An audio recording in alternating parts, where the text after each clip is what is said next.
Bonjour les amis, bonjour les cryptopreneurs, c'est Christian et bienvenue sur Affranchi. Cette semaine était une semaine vraiment difficile pour les marchés des crypto-monnaies et aussi le marché de certains actifs comme les actions. J'espère néanmoins que vous tenez bien. J'espère que vous avez la conviction et que vous avez construit l'esprit de patience, ok? Pour être un bon investisseur, il faut être patient. Pour avoir la conviction, il faut faire des recherches, investir sur les fondamentaux et surtout investir pour le long terme, ok? Tout ce qui se passe en ce moment, c'est ce que j'appelle les bruits. Il faut juste être patient. Le halving, comme vous pouvez le voir sur cet écran, s'annonce avec fracas. OK? Vous voyez, dans moins de 11 heures de temps, nous allons vivre le halving. Il y a certaines personnes qui pensent que le bull run est automatiquement associé au halving. Ce n'est pas toujours le cas, les amis. Ce n'est pas toujours le cas. Il y a plusieurs facteurs qu'il faut prendre en considération. Et j'en ai parlé plusieurs fois sur cette chaîne. Le halving, à lui seul, ne déclenche pas le bull run. Il faut qu'il y ait plusieurs facteurs qui s'associent pour que le bull run entre en action. Le halving n'est pas un bouton qui déclenche le bull run. Il faut enlever ça de vos têtes. OK? Nous allons naviguer rapidement sur le marché et voir où est-ce qu'on en est. Vous voyez, le nombre de cryptos actifs en ce moment, nous approchons de 14 000. Et comme je vous ai dit, les amis, pendant le bull run et après le bull run, nous allons dépasser les 15 000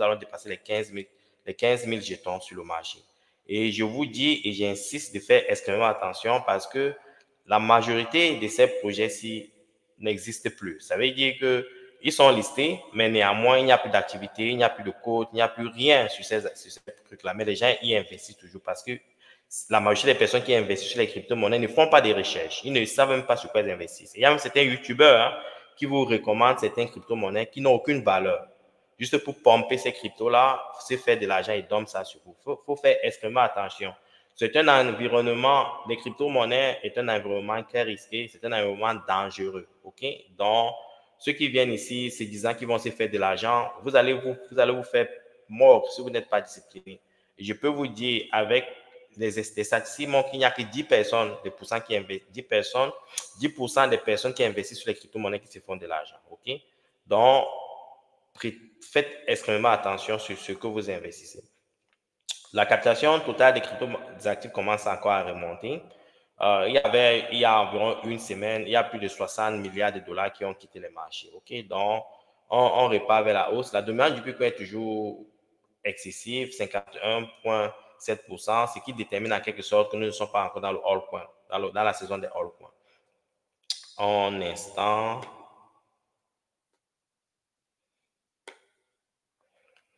Ouais, le prix du Bitcoin, le prix d'Ethereum, rien, bon, le prix d'Ethereum à un moment s'approchait à 3700, nous sommes à 3000 dollars. Juste des petites baisses ces dernières semaines. Et vous savez pourquoi il y a eu ces baisses-là. Donc, il y a l'attaque de l'Iran sur Israël et Israël qui a répliqué aujourd'hui. Et en passant, le prix du Bitcoin était hier, je crois que c'était à 61 000, si je vais un peu ouvrir le graphique ici, un instant.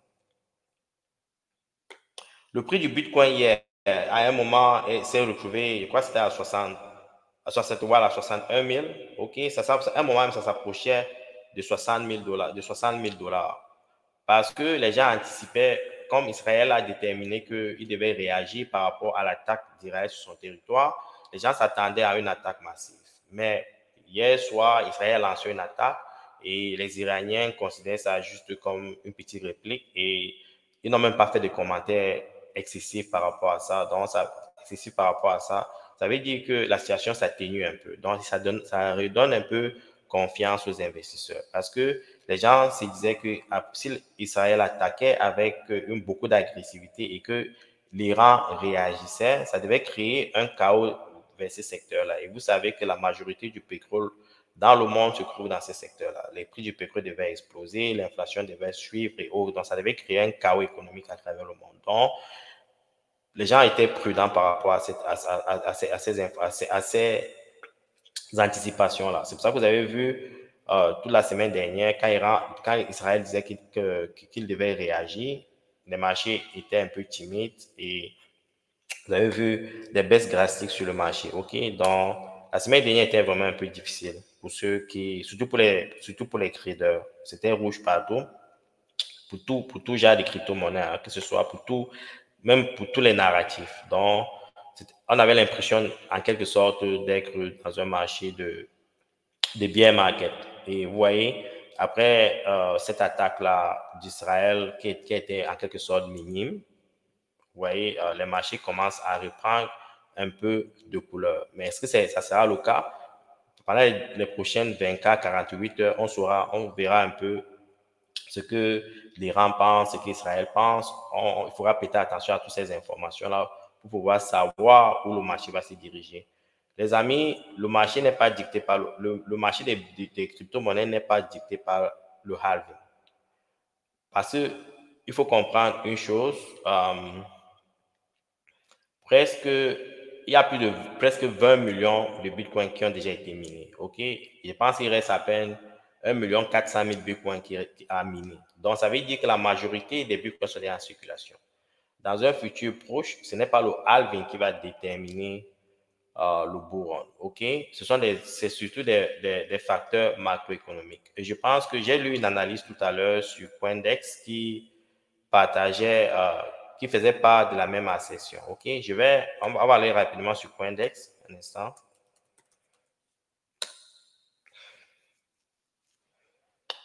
Voilà cette information sur Coindex. Voilà, ça c'est, je crois que c'est Coinbase qui apporte cette analyse. Il dit crypto market will be driven by macro factors following the halving. Donc, il n'y a pas que le halving qui détermine le but. Il y a des facteurs macroéconomiques. Par exemple, j'ai fait cette analyse plusieurs fois sur cette chaîne. Il y a aussi il parle ici de l'influence géopolitique, ces tensions-là qui sont en train de croître à travers certaines régions. Il y a le taux d'intérêt qui est très élevé et qui ne cesse de durer. Et il y a le taux d'inflation et aussi la dette nationale. OK? Donc, tous ces facteurs-ci, il faut comprendre comment ça fonctionne. Si vous voulez être un investisseur à long terme, les amis, il faut comprendre tous ces facteurs-ci. Et l'opportunité que le bourron va vous offrir, c'est vous faire de l'argent. Si vous faites de l'argent, les amis, formez-vous. Formez-vous parce que ça va vous permettre d'être des investisseurs à long terme. Et quel que soit le domaine d'activité dans lequel vous allez vous lancer, ça vous permettra de pouvoir lire ces facteurs-là et de vous protéger contre des fluctuations macroéconomiques, microéconomiques, géopolitiques et autres. Ça va vous protéger à long terme. OK? Ne vous dites pas que je veux faire de l'argent et puis j'ai investi dans l'agriculture et c'est fini. Vous pouvez investir dans l'agriculture et devenir pauvre du jour au lendemain parce que vous n'avez pas su lire certains éléments, certaines variables macroéconomiques qui vous impactera. Donc, quel que soit le domaine dans lequel vous allez vous lancer, il faudra vous former. OK? Donc, c'est un peu ça. Donc, il y a d'autres facteurs qui doivent se mettre en place pour qu'il y ait le bull run. Et pour l'instant, ces facteurs-là n'ont pas encore coalisé. OK? Il faut que le taux directeur baisse, il faut que le taux d'inflation baisse, il faut qu'il y ait le quantitative easing, ça veut dire qu'il faut qu'il y ait une création monétaire facile pour que les gens puissent avoir accès au cash pour pouvoir investir. Donc, si les gens n'ont pas accès à l'argent, ils ne pourront pas investir. OK? Donc, c'est important de pouvoir comprendre ces facteurs macroéconomiques-là. Quoi d'autre comme information?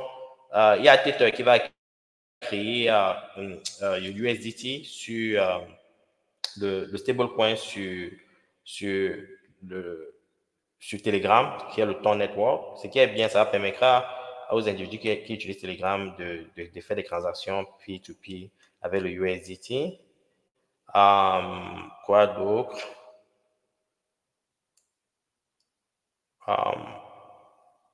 Je pense que c'est l'une des informations la plus importante sur le marché en ce moment et aussi la réaction d'Israël par rapport à l'Iran. Une chose, quelqu'un m'a posé une question, je pense que quand je lisais les commentaires, quelqu'un voulait savoir si... Un instant, je vais aller retrouver ce commentaire. Je pense que quelqu'un voulait savoir si pendant les 3 derniers halvings, il y a eu une chute forte sur le marché. Bon, on va faire l'analyse ensemble. Ok. Il y a aussi quelqu'un qui dit, quand on ne peut pas bien prononcer, bon, c'est vrai les gars, vous avez raison, il y a souvent des problèmes de prononciation. Ça m'a pris beaucoup de temps pour prononcer Yeblima, mais dans le fond, j'avais raison. Donc, s'il y a de la peine pour prononcer C-I-I-A, bon, peut-être, j'espère que je me trompe, mais j'ouvre juste les débats sur certains trucs. Et si je me trompe, j'espère vraiment que je me trompe parce que ne faudrait pas que notre communauté fasse face encore à la nappe. OK? Donc, je n'ai aucune intention malveillante contre ce groupe. Je voulais juste m'assurer que, que c'est un groupe zen, quoi, que ce groupe n'est pas là pour arnaquer les gens. Donc, il y a certaines rumeurs qui disent que ces gars étaient dans l'Iebleman. Donc, je le dis par rapport à certaines sources. Si je me trompe, prouvez-moi le contraire. OK? Bon, maintenant, on va faire une analyse rapide sur certains éléments pour voir qu'est-ce qui s'est passé pendant les derniers bull runs. Avant, allons un peu regarder le sentiment sur le marché, coin market cap. Ouais, vous voyez, la peur a regagné le marché, les gars. Vous voyez, il n'y a pas longtemps, on s'approchait de 80%, maintenant on est à 60%. Il y a une petite peur qui s'est enraynée sur le marché et ceci présage que nous ne sommes pas dans le bull run, OK? Alors, le bull run, on devait être à 80-90%, OK? Et quoi d'autre? Allons voir combien de personnes ont été liquidées ces dernières semaines. Un instant.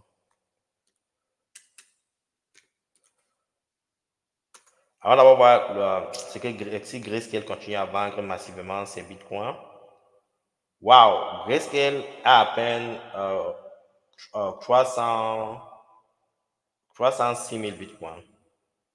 Grayscale, avant l'approbation des bitcoins ETF, était à presque 650 000 bitcoins. Grayscale a vendu plus de la moitié de ses bitcoins. Et c'est aussi cette vente ici qui met la pression sur les prix du bitcoin. Et pourquoi Grayscale a vendu ses bitcoins? Parce qu'il y avait certains contraintes judiciaires qu'il fallait respecter. Par exemple, avec FTX, il y avait beaucoup de bitcoins que Grayscale a vendus.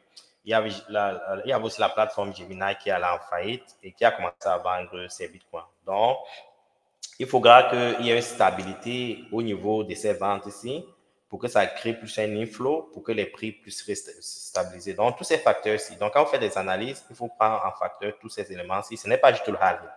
OK? Ce n'est pas juste le halving. OK? Maintenant, nous allons faire, regardons un peu en termes de liquidation ce qui s'est passé. Un instant. Pendant, oh bon, ça va, c'est les 24 heures. Bon.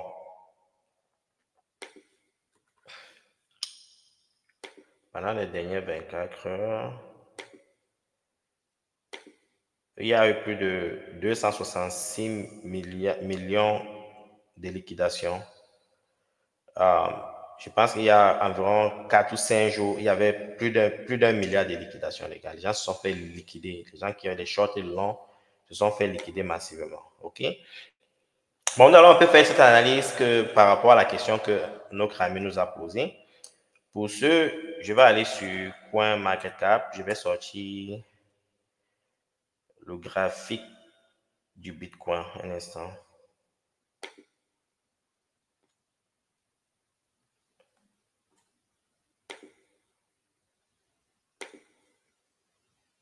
Nous allons passer à cette analyse. Bon, il y a eu le halving en 2012, OK? En 2012, en avril 2012, il y a eu le halving. Le Bitcoin se vendait à 5 $, OK? Et vous voyez, je vais naviguer doucement pour que vous voyez, OK? Vous voyez, en juillet, le Bitcoin est passé à 6 $. Donc, il n'y a pas eu une croissance massive sur le prix du Bitcoin. Vous voyez, je vais continuer. Le Bitcoin a doublé de valeur en octobre, OK? En octobre 2012, OK? Et je vais continuer. Après, le Bitcoin a commencé à prendre de la valeur un an après. Presque un an après, le Bitcoin a commencé à se vendre à 27 $. Donc, le Bitcoin a commencé à faire un 5x, OK? Et après, vous avez vu le Bitcoin en 2014, ça a continué à prendre de la valeur. Donc, ça veut dire que juste après le bull run, juste après le halving, il n'y a plus de bull run. Ça a pris quelques mois pour que le halving commence à se réaliser sur le prix du Bitcoin et après, le Bitcoin a commencé à prendre de la valeur. OK? Regardez un peu en 2016. OK? Pendant le halving de 2016, nous sommes ici. OK? Le Bitcoin s'est vendu à 427 $. OK? Vous allez voir qu'après le halving, le Bitcoin a pris une petite appréciation. Donc, c'est passé en juin, c'est passé à 685 $. 685 $. Donc, c'est une appréciation de peut-être 20 à 30%. OK? Mais, si vous regardez bien, c'est à partir de. C'est presque une année après, à partir de janvier, que le Bitcoin a commencé à prendre son ascension. Ça a pris son ascension et ça a atteint son sommet du bull run, c'était plus d'un an après. OK? Ça, je calcule bien un an, presque 19 mois après. OK? Après, il y a eu une chute. Après, on est descendu dans le biais. Pendant le bull run de 2000, pendant le halving de 2020, OK? Nous sommes ici. Presque ici. OK? Le bull run, le Bitcoin s'est vendu à 8 797 $. OK? Et vous avez vu, après le halving, il y a eu une petite appréciation, il y a eu une petite appréciation, il y a eu une petite appréciation. Juste des petites appréciations de 10%, de 20%. OK? Mais juste après. Mais après, le bull run a kick-off. OK? À la fin de l'année. OK? Ça a commencé à prendre de la valeur à la fin de l'année. Et après, il y a eu une chute avec le COVID. Après, c'est reparti vers la hausse. Ces facteurs ici qui ont facilité le bull run, c'était le quantitative easing qui s'est passé aux États-Unis avec, ils imprimaient l'argent à travers le monde comme de la folie, les gars. Donc, les gens travaillaient de la maison, ils ne dépensaient plus beaucoup, ils avaient accès à la liquidité. Donc, tout le monde pouvait investir facilement parce qu'il y avait assez de liquidité. On dépensait moins parce qu'on ne dépensait plus pour aller à la maison, au boulot. OK? On travaillait de la maison, donc le coût du transport était éliminé. La deuxième chose, c'est que les salaires passaient. La première chose, c'est que le gouvernement versait des subventions à certaines familles, des subventions considérables, les gars. Donc, j'avais assez de liquidités, donc les gens pouvaient investir. Donc, c'est ça qui avait facilité ce bull run-ci. Donc, après, pour répondre à la question de notre ami, après le halving, le bull run, il n'y a pas une appréciation immédiate du prix. Et je pense que la question est, est-ce qu'il y a une baisse du prix? Bon, il y a des facteurs qui peuvent expliquer la baisse du prix. Comme je vous ai dit tout à l'heure, il y a des facteurs géopolitiques. Et ce qui se passe en ce moment, pendant les derniers bourrons, on n'avait pas ces facteurs-là. OK? Donc, ce n'est pas. L'histoire ne se répète pas forcément par rapport aux événements passés. Donc, il faut regarder les événements actuels pour comprendre pourquoi certains prix sont motivés par certaines choses. OK? Donc, il n'y a pas forcément une baisse des prix après le halving, mais néanmoins, il y avait une stabilité du prix avant la hausse. Et aussi, il y avait des facteurs géopolitiques qu'il fallait prendre en considération. Par exemple, comme les tensions entre Israël et l'Iran qu'il fallait prendre en considération. OK? Donc, j'espère qu'elle a répondu à vos questions. Si vous avez d'autres questions, n'hésitez pas à me le poser. OK? À me la poser.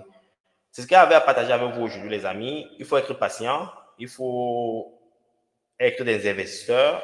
Il ne faut pas être des aventuriers dans ce domaine. OK? Et la patience récompense ceux qui, du moins, récompense les bons investisseurs. OK? C'est ce qu'il y a à partager avec vous aujourd'hui. Si vous avez des questions, vous savez comment me joindre. Bonne journée à vous. Ciao.